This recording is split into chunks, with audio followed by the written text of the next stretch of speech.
Hey, it's H here, and this is the video series all about Elliott wave theory. On this short video we're taking a look at the principles of Elliott wave theory. This theory is used to describe price movements in financial markets and was named after Ralph Nelson Elliott. According to this theory, price movements are based on crowd psychology as market sentiment changes between optimism and pessimism. These mood swings create patterns on markets on every time frame and degree. The theory introduces two different types of waves: motive waves that goes with the trend and corrective waves that goes against the trend. Motive waves are labeled with numbers 1 through 5 and corrective waves with alphabets A, B, C.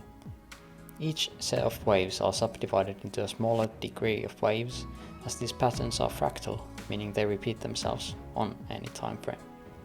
The wave degrees vary based on the time frame from multi-century to sub-minute, and it's up to the chart artist to decide what time frames to use.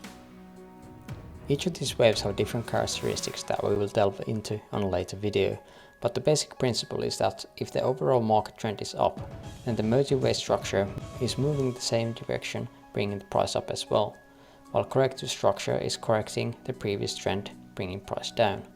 For now, it's best to understand that these patterns are fractal and one structure is always part of a larger wave degree. So when everyone else is calling the price movement a crash or bear market, you know that it is just another larger wave degree correction in Elliott wave terms. And that's the end of this video. Thanks for watching and see you on the next one.